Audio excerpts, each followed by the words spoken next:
Michael is a little taller than me, but I lack in height I make up for in confidence. Today on the workshop, we are going to tell you exactly how to set a sound post and also tell you why you probably shouldn't.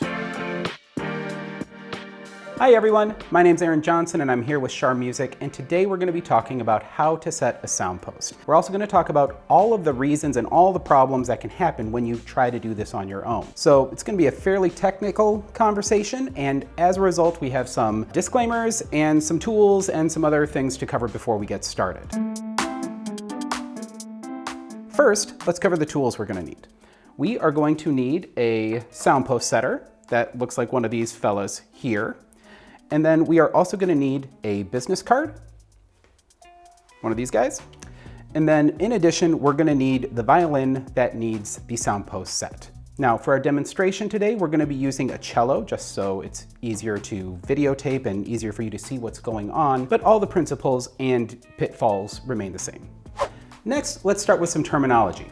As we move the sound post around inside the instrument, I'm going to be saying a lot of terms that relate to direction. So we're going to put a little key up here for you so that you can see what these directions mean. First, when I say bass side of the violin, I'm talking about the left side of the instrument as you look at it. If I say treble side, I'm talking about the right side of the instrument as you look at it. If I say the bottom of the instrument, I mean where the chin rest or end pin would be down here. And if I say the top of the instrument, what I mean is this area up here by the neck. The other two directional terms we're going to be using today will be front and back, and that refers to the front being the top plate of the instrument and the back being the back plate of the instrument. If you want to take a moment and write that down, it can get a little confusing, but that will be pretty universal for how we talk about direction through today's video. Now, the first little pitfall that you can run into when trying to set the sound post on your instrument relates to the sound post setter itself. The sound post setter is a metal curved tool and it has many uses, and while it can be tricky to use, it is great at what it does. But when you first get one of these from a store or a shop, the manufacturers of these tools assume you are a knowledgeable maker or somebody who is skilled with the tool itself and have specific preferences for what you would want to do with the tool. This means that the pointy bit at the end is way oversized for what's going to be functional for use. And then also the tool itself is going to be a very generic kind of non-functional curve, where if you compare this to the tool that I'll be using today, this tool is much more curved, much more angled. So as you can see, the tool in this hand, this is the one that's the blank, straight from the shop. This end is very, very wide, and it's also a very, very broad tip. If I move this tool as well, you can see this has been ground down to a much thinner point, and it's much more narrow along this dimension as well. This tool will stick into a sound post very easily and it'll hold. This tool, because of its wedge-like design, is going to push the sound post off of it. If you don't adjust your tool prior to use, you're going to find that the sound post doesn't even want to stick on the end of the tool, and you'll continually drop it in your instrument, and it'll be very, very frustrating. So one of the most annoying things about setting a sound post starts right at the beginning, and that is getting the sound post out of the instrument. Now, I've done this a lot, but Michael hasn't. So what we are going to do is have a little fun. Michael, your task is to get that sound post out of the violin. You can use your hands, you can use gravity, and you can use this sound post setter. Okay? Cool. Have at it.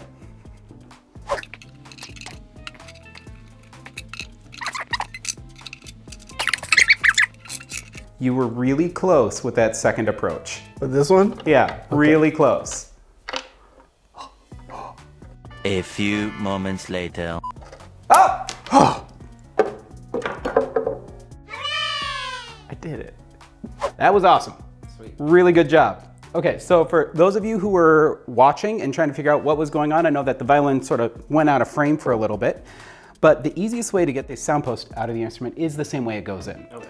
So the area in the F hole, in the center here where the two notches are, that's the widest point in the F hole. So if you can flip your violin upside down and roll it around so that the sound post sort of settles down in the F hole, in that middle notch, then you can get your sound post setter over the top of it and tip it right out.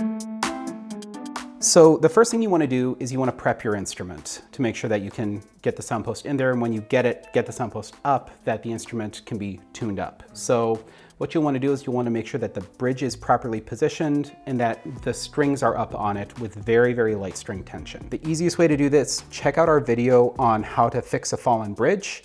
Get your instrument set up that way, but with little to no string tension whatsoever. And that'll get you in a great place to get started. Now, as you look at the sound post, you have to decide which end of this thing is up.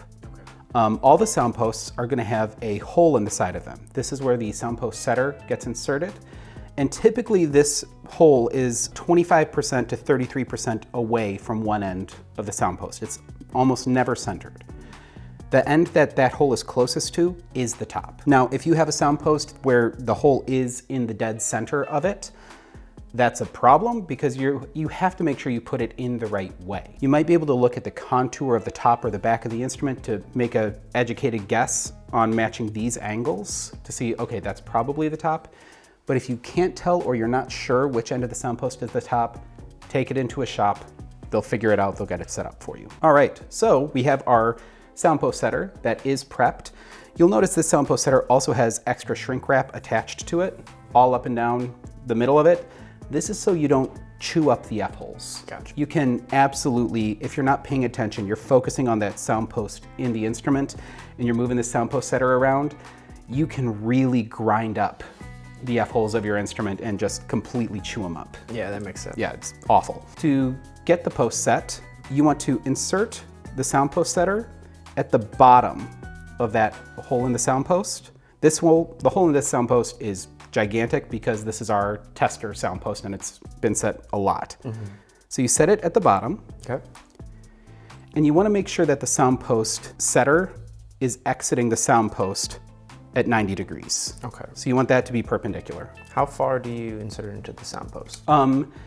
Great question, and it's a matter of resistance. Okay. You need to be really, really careful because you're pushing this metal spike into the sound post in your hand. So if it rolls or does anything, you could actually just put this sound post setter right into your hand. But you want to make sure that the sound post stays on your setter while you're trying to manipulate it inside the cello. So you want to make sure there's a decent amount of tension in there, but it's one of those like Goldilocks and the Three Bears things. Not too hard, not too soft, but that is a huge reason why you need to grind this tool down and make this angle here very, very narrow. Yeah. Because that will generate more sticking power for the setter. So going bottom end first, you want to insert the bottom of the sound post between the F-hole notches. So that's typically going to be the widest point here. And then as you get it down here, you're going to slowly rotate it, and then you can use your finger to help a little bit to help maneuver the sound post into the cello. Now through this whole point, you want to make sure that the top of the sound post is angled towards the bass side of the instrument. And I'll show you why in a second here. The sound post is typically going to be located behind or below the bridge, so below the bridge and inside of the outer perimeter of the bridge on the treble side. A few ways you can do this is you can either guesstimate by just drawing a mental plumb line straight down to say, okay, I think the bottom of the post should go about here, or you can look inside of your instrument and see if there's evidence of where the old sound post was. Okay, so you want to set the bottom of the post on the back of the instrument. So right now that post is angled toward you, toward the bass side of the instrument. And what you do is once you set the post down, you want to apply pressure downward on the post and slowly rock the post back toward the treble side. Okay. I can feel it starting to gain traction, and then you pull the sound post out completely. Okay. So if we look under there, that sound post is standing. That's the first objective here. That's great. So now for some warnings and some disclaimers for this part of the process. Be really, really mindful of what's happening with the sound post setter with regards to the F-hole. Especially as you go to pull that post back. All of your attention is on that post, keeping the force down and rocking it into an upright position. The first thing people forget about is the back of the setter. Yeah. And they will just pull that against the outer edge of the F-hole and put a nice big old gouge in the top of the instrument. Really, really hard to fix. Usually you just end up coloring it and calling it good. Next thing, for troubleshooting. You can take a look. If you're looking at this post and it looks like it's still tilted toward the bass side of the instrument, chances are you put the bottom of the post too close to the treble side of the instrument. You put it too close to the treble side of the instrument's more thin out on this side. So as that post was coming up, it made contact with the top of the instrument too soon. So then it's stuck at that sort of angle. If the post is angled toward the treble side of the instrument, that means that you put the bottom of the post too close to the bass side of the instrument. The way you can tell sort of which angle it is, there are a couple ways. If you have a dental mirror, there's a trick to do this, it's really tricky, but you can put a mirror down in there and you can compare the edge of the post to the blocks. If you're looking all the way back in the cello, you'll see there are some, like the block for the neck, the block for the end pin. You can see that and you can compare the edge of that sound post with the edge of the block inside and see if those are parallel or not. Cool. That's one way. The other way you can do it, you look down through the top F-hole eye here. Okay. And if you look down there and you have light coming in the side of the instrument, you can see the outer perimeter of that sound post. Okay. And then you'll be able to see if it's leaning this way or leaning this way. Oh. And then looking at it dead on from the side, you can see if your sound post is leaning toward the bottom or toward the top. For sure. Now that the post is up, the important thing to know is having it positioned exactly correct at this point doesn't matter too much. Okay. Because we're gonna go through all of the different things you can do with this little tool to adjust that. This tool can be used to move the top of the post or the bottom of the post toward the bottom or toward the top of the instrument very easily. And what you do, you use this end that looks like a club and you wanna strike the post with the edge of the neck. Okay. You don't want to strike it with this sort of notched part because you have no idea what part of that's going to hit the sound post first. Gotcha. So what you do is you just fish your sound post setter in there, and then primarily you just use the weight of the sound post setter. Okay. And sort of very, very light percussive taps to move the post around. The key here is very, very light taps and a decent amount of them to move just tiny bits at a time. Mm-hmm. You can do that to the bottom just by dropping the sound post setter down, and this is typically done easiest through the treble side F-hole. Okay. Now, in the case where the sound post is leaning one way or the other, if the post is positioned in the cello and you need to drag the bottom toward you, you can use this notch in the post setter here, hook it around the bottom of the post, and then drag the post toward you. You can also, through the treble side, go under in the middle notch here, and you can push the bottom of the post away. Same is true for the top of the post, but the top of the post is typically most easily adjusted through the bass side F-hole. The angle can get really, really steep here, and you can run into challenging issues and potential damage to your instrument. So to demonstrate that, what you do is you would enter the sound post setter into here, and then it's pretty easy for it to reach up and hook in here, and then you can just pull the post away. Cool. When you're pushing or pulling the sound post, again, don't chew up the F-holes on the instrument. Please, please, please don't chew up the F-holes on your instrument. But when you're doing this, you want to anchor your hands. Okay. So don't put the post setter in there and then push, because there's nothing to stop you from pushing the sound post clean over. Yeah. So you want to go in there, and if I was going to push the bottom of the post, I'd be anchoring my hands on the instrument, and then little adjustments. Okay. Like that. Okay? So for sound post placement, what you want to make sure is you want to make sure that the positioning of the post is about half of a sound post's width away from the bridge, south of it, down towards the bottom of the instrument. And you want to make sure the outermost edge of that sound post is inside the bridge foot. Okay. So we're going to cut to a different angle here and we'll demonstrate that. So for figuring out where that top of the post is, you can figure out by looking at it from the side, by looking at it through that top eye of the F-hole, you can figure out that the post is straight up and down, which is where you want to be. But for where exactly it is with relation to the bridge, we are going to use a business card. Cool. What I've done is I've cut this business card about 2/3 of the way down in as perpendicular of a line as I can. And what we're gonna do is we are gonna use this to find the perimeters of this sound post in the instrument. Okay. One of these flaps will go down in the F-hole, the other flap will stay on top of the violin. If we do that and we push this in and the flap that's in the instrument bumps against the sound post, that tells us where the outermost edge of the post is. So I'll do this really quick here, and you'll see this thing starts hitting the sound post right there. And that tells us that the outer edge of the post is about halfway up this little curve in the ankle of the bridge foot. Okay. And that's what you want. Cool. Okay? And then what we're gonna do is we are gonna put it back in there, except this time we are going to put that tab past the sound post on top of it. Okay. Okay?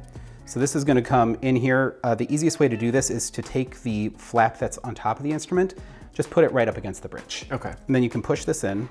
Now, if you can't do this, that means that your post is under the bridge foot. Okay. And you got a problem. You got to back it up.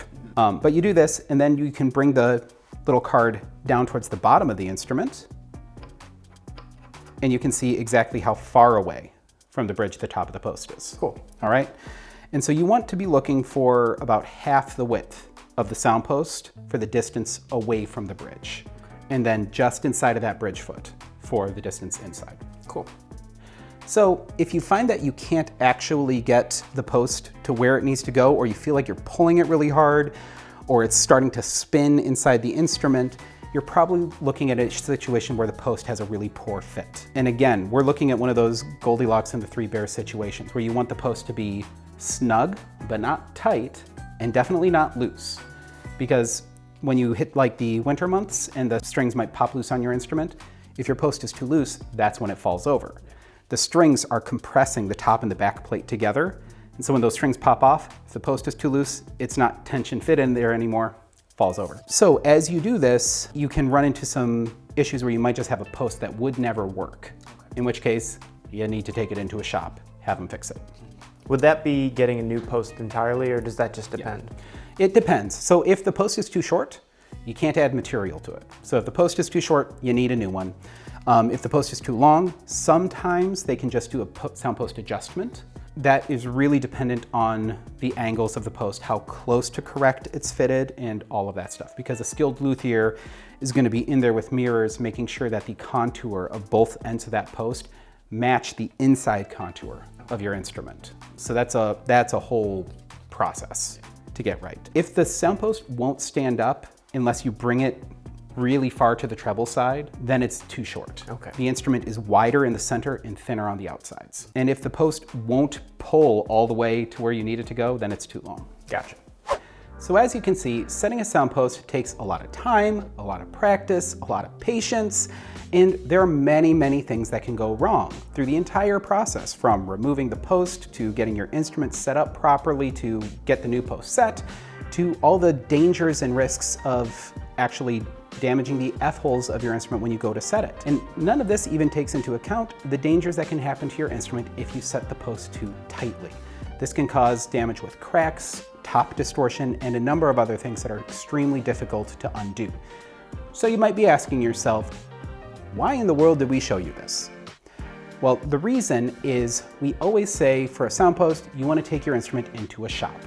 And as a viewer, as a musician, you're usually left with this sort of mystical sense that magic is going to happen in the shop, that then all of a sudden your sound post will be set, and it doesn't really have the level of transparency we like to have here at Shar. So I wanted to show you the full process, beginning to end, and give you a clear idea of exactly what's going on and the skill that goes on to getting your instrument properly set up and sounding right for you to play. So that's all the time we have today on the workshop. Please like our video, subscribe to this channel, set up the alerts and notifications, and we'll see you next time. What's the most difficult color to color correct? Color correct? Yeah, in all of colors. Pink, pink. Hot pink quarter zip fleece. Yes. Coming up.